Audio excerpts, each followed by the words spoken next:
रात में किया गया हर क्लिक सुरक्षित नहीं होता। रिया ने बस एक ऑनलाइन मीटअप ज्वाइन किया था और उसी पल उसने एक ऐसे दरवाजे को खोल दिया जिसके पीछे सिर्फ अंधेरा नहीं, कोई उसका इंतजार कर रहा था। कहानी शुरू होती है रात की सच्चाई से। मैंने यह कहानी उन्हीं रातों में सुनी है जब शहर सोया हुआ लग रहा था, लेकिन हवा में कुछ ऐसा था जो बताता था कि कोई जाग रहा है। रिया, एक साधारण लड़की जो अकेले फ्लैट में रहती थी, उस रात बेचैन थी। टीवी चल रहा था, लेकिन मन कहीं और था। उसी बेचैनी ने उसे अपने कॉलेज के हॉरर ग्रुप के एक ऑनलाइन मीटअप लिंक पर क्लिक करने पर मजबूर कर दिया। मीटअप का नाम था रात की सच्चाई। जैसे ही वह जुड़ी, स्क्रीन पहले काली रही। एक धीमी सी सांस जैसी आवाज आई और किसी का स्वर उभरा, नमस्ते, किस तरह की कहानियां पसंद करोगी? आवाज में अजीब सा ठहराव था। रिया ने हिचकते हुए जवाब दिया, सच्ची। अगले ही पल स्क्रीन पर 5 चेहरे आए। लोगों की आंखें कुछ ज्यादा ही थकी हुई थीं, मानो कई रातों से नींद नहीं ली हो। होस्ट ने नियम बताया कि हर कहानी से पहले अपने घर की किसी अजीब चीज की एक तस्वीर दिखानी होगी।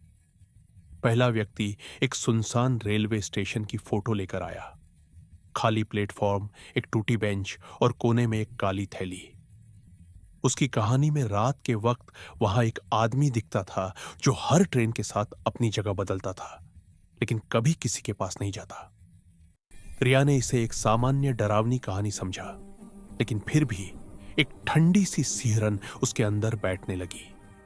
दूसरा व्यक्ति बोला कि उसके फ्लैट के बाहर रोज एक परछाई खड़ी दिखती है, लेकिन किसी ने उसे साफ तौर पर नहीं देखा।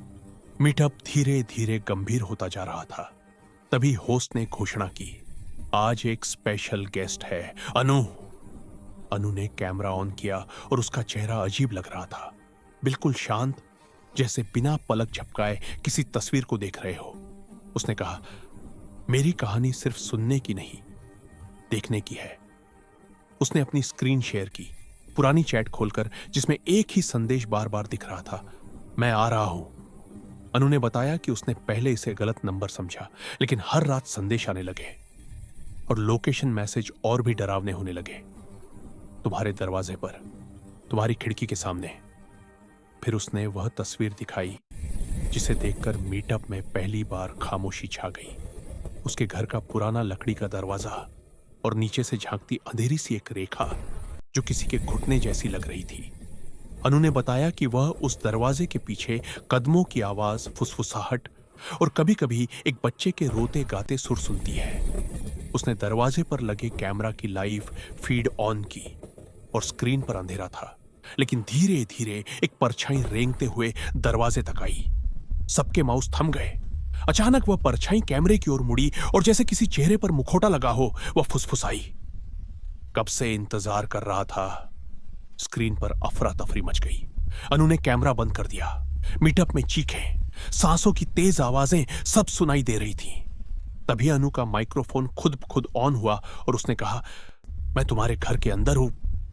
वह आवाज इतनी पास, इतनी ठंडी कि रिया का दिल जैसे रुक गया।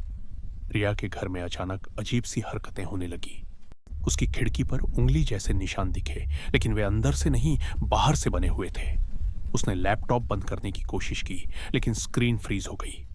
मीटअप पर लाल चेतावनी आई, डिस्कनेक्ट फेल्ड, और सभी के कैमरों में वही साया दिखने लगा जो अनु के घर में था। तभी रिया के कमरे का दरवाजा धीरे धीरे खुद खुला, बिना हवा के बहाव, बिना किसी स्पर्श के। रिया ने आंखें बंद की और जैसे ही अंधेरा हुआ, कान के पास से किसी की सांस महसूस हुई। वह फुसफुसाहट थी, तुमने मुझे बुलाया था। उसकी रीढ़ तक ठंड उतर गई। तभी उसके फोन पर वही संदेश आया, मैं आ रहा हूं।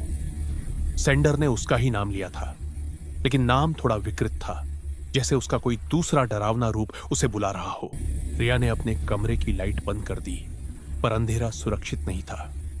दीवारों के भीतर से खरोचने जैसी आवाजें आने लगीं।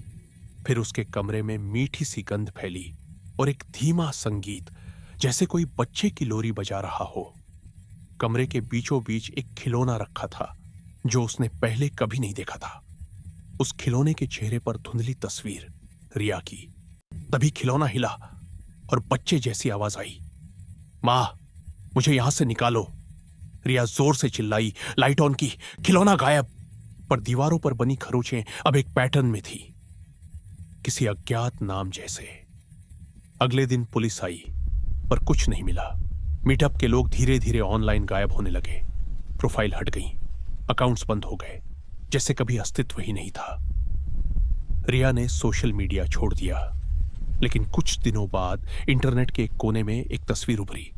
एक दरवाजा आधा खुला और नीचे वही खिलौने जैसा चमकदार टुकड़ा जो रिया ने देखा था। उसके नीचे लिखा था, अगर तुम रिया हो तो अपने दरवाजे पर मत जाना। रिया घबरा गई। उसने अपने फोन की पुरानी फोटोज में देखा, वहां एक तस्वीर थी जिसे उसने कभी नहीं लिया था। तस्वीर में वह खुद खड़ी थी और उसके पीछे वही परछाई मुस्कुरा रही थी। कहानी खत्म तो नहीं हुई, क्योंकि रिया कहती है कि कभी कभी रात में जब सब शांत होता है, कोई बहुत दूर से फुसफुसाता है, तुमने मुझे बुलाया था, अब मैं घर पर हूं।